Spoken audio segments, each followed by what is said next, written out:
नमस्कार दोस्तों, स्वागत आपका फिर से एक बार मेरे YouTube channel supreme classify Sudhir में। हम अपने हरियाणा के जो प्रीवियस ईयर के क्वेश्चन कर रहे थे। आज की हमारी नेक्स्ट क्लास, इससे पहले दो इंग्लिश की क्लास डाल रखी है, एक जीएस की डाल रखी है, एक हरियाणा जी की डाल रखी है। आज की नेक्स्ट क्लास अपने पास पहला क्वेश्चन है, Rahul is happy as his uncle is tomorrow that's tomorrow. देखो क्वेश्चन पढ़ा हमने। क्वेश्चन पढ़ने के बाद हमने क्या देखा, देखो बड़े ध्यान से देखना। किसको दिखा रखा है? हमारे को टुमारो को दिखा रखा है। टुमारो का मतलब कल, आने वाले कल की बात कर रहे हैं। यानी ये क्या दिखा रहा है? ये काम हुआ नहीं होगा। यानी किस में दिखा रखा है? ये फ्यूचर के अंदर दिखा रखा है। फ्यूचर का मतलब क्या होता है?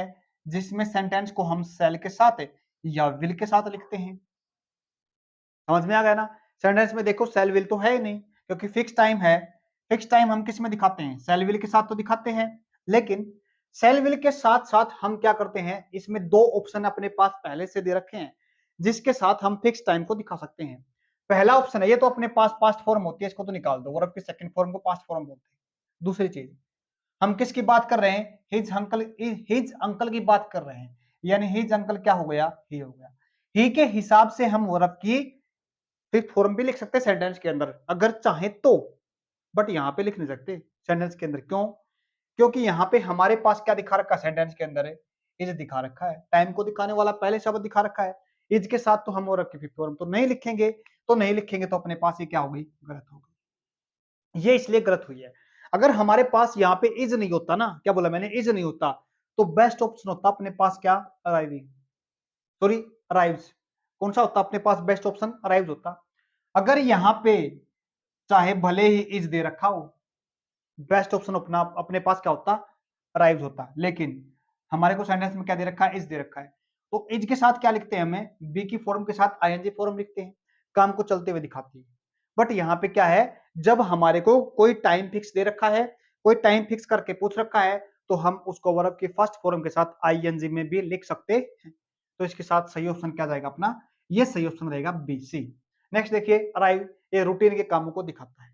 इसको तो हम नहीं लिखेंगे क्योंकि ही के साथ वैसे भी इसको तो नहीं लिखा जाएगा। सही ऑप्शन क्या अपने पास? सी। नेक्स्ट देखिएगा, मैसिव का मतलब होता है जो बहुत बड़ा होता है, वेरी बिग। क्या बोलते हैं? बहुत बड़ा, वेरी बिग। सेंटेंस देखिए, क्या बताना हमारे को? मैसिव का मतलब, मैसिव में सिमिलर बताना, मतलब एक जैसा वर्ड क्या होता है। लमसम का मतलब हमने देखा होगा ना, जब भी हम क्या करते हैं, मान लेते हैं कोई काम करते हैं, जब हमारे को मान ले किसी को उधार दे रखा, हमने कई बार उधार देखा, क्या दे रखा? कई बार हमने उधार दे रखा उसको। एक बार 1000 रुपए दिए, एक बार 1500 दिए, एक बार 1500 दिए, एक बार हमने 500 रुपए दिए। हमारे को लगता है 1000, 1500, उसके बाद 2500, 3000 के आसपास बनता है। चलो मान लेते 500, 3500 रुपए दे रखे हमने। क्या दे रखे? 3500 रुपए के। और हमारे को याद नहीं है हमने उसको 3500 रुपए दे रखे। क्या बोला मैंने? हमारे को पक्का याद नहीं है, एग्जैक्ट याद नहीं है, 3500 रुपए उसके पास है। वो कहता भाई कितने पैसे वापस देने तुम्हारे जो मैंने उधार लिए थे। तो हम क्या करते हैं? हम कहते हैं भाई मेरे को ध्यान नहीं है, तो आपके हिसाब से कितने पैसे बनते हैं आप भाई अपने बता दो। लेकिन वो क्या कहता है? मेरे को भी याद नहीं। तो मैं खुद क्या कहूंगा? लमसम मेरे हिसाब से आपके पास से 3.5 गए हैं, थोड़ा थोड़ा हल्का याद है, लेकिन मेरे को लगता है सही एग्जैक्ट याद नहीं है 3500 रुपये। बट फिर भी क्या बोलूंगा मैं? चल 3000 के आसपास है, तो ऐसा कर लमसम। क्या बोलते हैं उसको? लमसम बोलते हैं। क्या बोलते हैं उसको? एक मुश्त बोलते हैं उसको, एक मुश्त, सभी को साथ मिला के चलो भाई इतना दे दे बस, उसको बोलते हैं लमसम। स्ट्रॉन्ग का मतलब क्या होता है? जो पावरफुल होता है, ताकत जिसके अंदर होती है, उसको बोलते हैं स्ट्रॉन्ग। लिटिल का मतलब क्या होता है? छोटा होता है, ये भी नहीं होगा। ह्यूज का मतलब होता है जो बड़ा। जो इसका सही सैनोनियम बनेगा ना, सिमिलर वर्ड बनेगा ना, तो इसका बनेगा huge. D option is the right answer. Next देखिएगा, नेक्स्ट अपने पास, I have dash black and dash white dog. Question काफी इंपॉर्टेंट है, देखना। लगता है देखो, पहले देखो क्या इसमें कोई स्पेसिफाई चीज को किया गया है? बिल्कुल भी नहीं किया गया। तो सबसे पहले हमने आर्टिकल यहाँ से दा को हटा देना, तो ये भी नहीं होगा अपने पास, ये भी नहीं होगा, स्पेसिफाई नहीं किया हमारे। उसके बाद व्हाइट से पहले व्हाइट, क्या हम एन लिखेंगे? बिल्कुल भी नहीं लिखे। बड़ा आसान क्वेश्चन है ये, ज्यादा मुश्किल नहीं है। ये भी चला गया अपने पास, क्योंकि ये हमारा किस में आता है? जो अपने ए ई आई, यहां से जो वोवल से जो साउंड बनते हैं ना, जो आवाज बनती है, तो उस आवाज से पहले किसी अगर नाउन की जो आवाज बने, उस नाउन से पहले रखते हैं ए ई आई होगी, साउंड से पहले क्या रखते हैं? एन। तो एन भी नहीं रखा जाएगा। जो बचा अपने पास, क्या बचा? बड़ा आसान था क्वेश्चन था ये तो। I have a black and a white dog. Next देखिएगा, इंटेंशन का मतलब क्या होता है? इरादा होता है।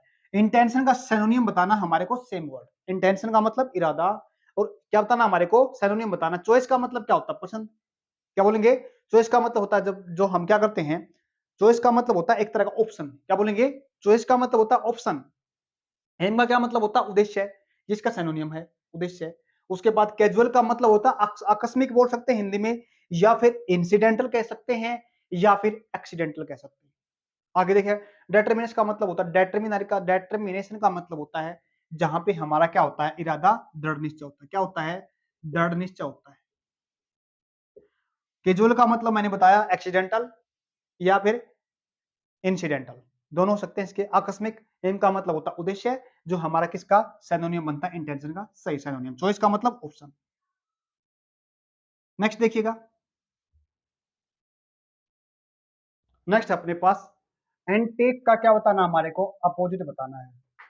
एंटीक का मतलब क्या होता है, अपोजिट बताना हमारे को। एंटीक का मतलब होता है ओल्ड।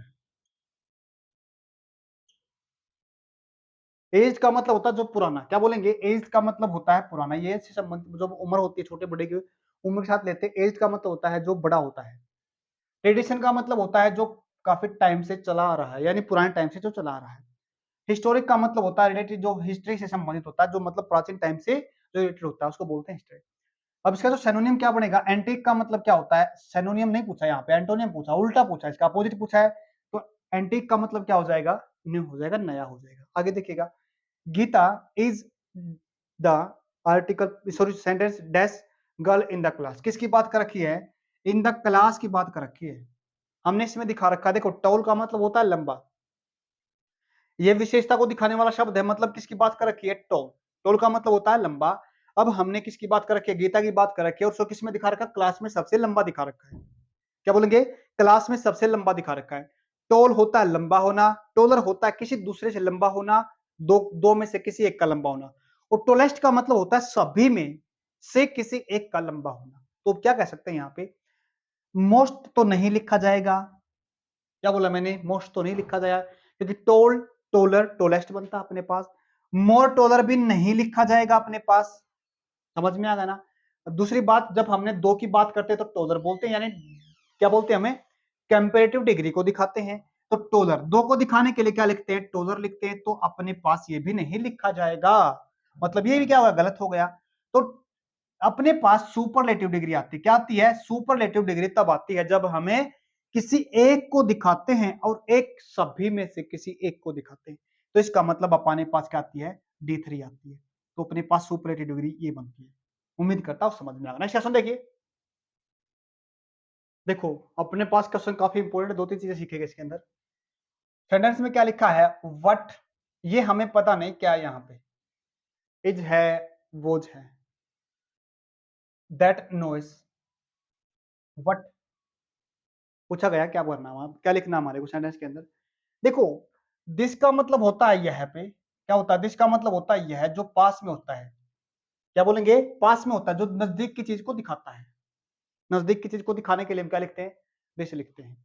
बट जब हमारे को दूर के दिखाई नहीं पड़े ना, जो अब नहीं है, दैट मतलब उसकी बात करनी पड़े, इसको हम क्या दिखा सकते हैं, पास्ट सेंटेंस में जो अगर दैट लिखा ना, दैट को हम दिखा सकते हैं जो हमारे पास नहीं है, मतलब अब नहीं है, उसके साथ भी हम दैट को लिखते हैं। तो क्या बोलेंगे यहाँ पे, इसको हम वोज मानेंगे। क्या मानेंगे,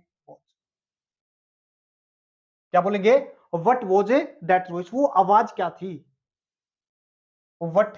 अब बताना हमारे को, जब सेंटेंस किस में लिखा गया है, पास्ट में लिखा गया है, वो अगर पास्ट में दिखा रखा है तो सेंटेंस पास्ट में लिखा जाएगा अपने पास। तो प्रेजेंट को तो भूल जाओ अपने पास, हैपेंड, ये हैज है तो ये भी भूल जाओ, इसको भी नहीं लिखेंगे हम।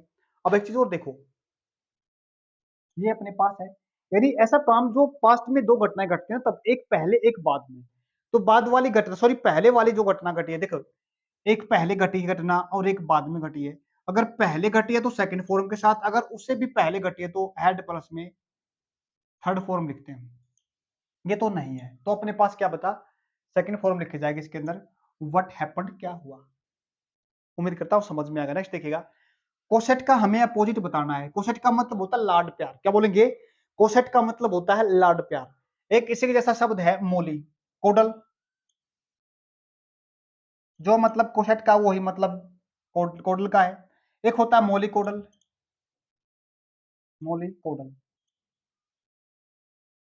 इसी के जैसा शब्द अपने पास पैम्पर, क्या बोला, इसी जैसा शब्द अपने पास पैम्पर, तीनों का मतलब एक है, कोडल, मोलिकोडल, कोशेट और पैम्पर। सभी का मतलब होता है लाड प्यार। क्या बोला मैंने, सभी का मतलब होता है लाड प्यार। किसी के मान लेते हैं एक बच्चा है घर परिवार में, तो उसको बड़ा क्या देते हैं, वो बड़ा लाड प्यार देते हैं, तो उसको बोलते हैं पैम्पर बोल सकते हैं, लाड प्यार को कोशेट बोल सकते हैं, कोडल बोल सकते हैं, मोलिकोडल बोल सकते हैं। बट पूछा क्या गया सेंटेंस में, सॉरी वर्ड में क्या पूछा गया, अपोजिट बताना हमारे को, ये तो नहीं लिखा जाएगा।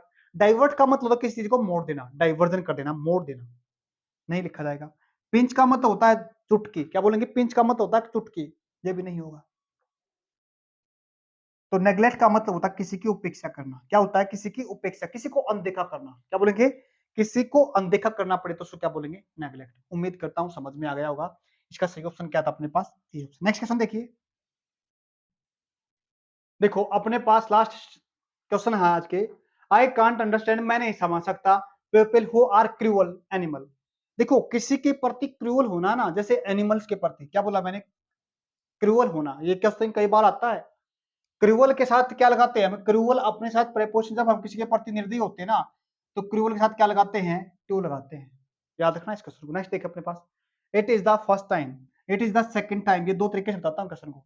अगर सेंटेंस के अंदर लिखा it is the first time, it is the second time, तो सेंटेंस के अंदर हम क्या लिखते हैं, वर्ब की फर्स्ट, सॉरी क्या, हैज के साथ, हैव के साथ हम वर्ब की थर्ड फॉर्म को लिखते हैं, याद रखना ये।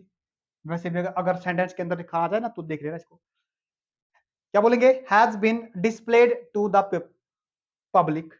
हमें क्या दिखाना है, जो ये अपने पास अंडरलाइन वर्ड है ना, इसका सिनोनिम बताना है। डिस्प्ले का मतलब होता है किस चीज को शो करना, क्या बोलेंगे, डिस्प्ले का मतलब होता है किस चीज को शो करना होता है, दिखाना होता है। गिवन, गिवन का मतलब किसी चीज को देना होता है कोई चीज। डिस्ट्रीब्यूट का मतलब होता है कोई चीज बांटना, डिस्ट्रीब्यूटेड नहीं आएगा।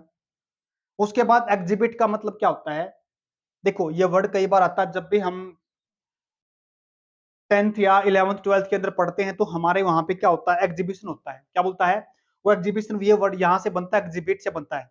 एग्जीबिशन का मतलब होता है प्रदर्शनी, किसी चीज को दिखाना होता है, क्या बोलेंगे, एग्जीबिशन का मतलब होता है प्रदर्शनी। जब हम कोई भी क्या बनाते हैं, प्रोजेक्ट बनाते हैं, जैसे साइंस का किसी भी टॉपिक का प्रोजेक्ट बनाते हैं, तो उसको क्या करते हैं, जब हमें सभी बच्चों के सामने क्या करते हैं, उसको एग्जिबिट करते हैं, क्या करते हैं, एग्जिबिट का मतलब होता है प्रदर्शित करना होता है।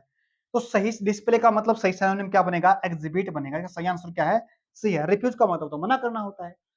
आज के लिए इतने क्वेश्चन रखेंगे। उम्मीद करता हूं आपको समझ में आ गए। अगर वीडियो अच्छी लगी, लाइक शेयर सब्सक्राइब जरूर करना। आज के लिए इतना ही, धन्यवाद।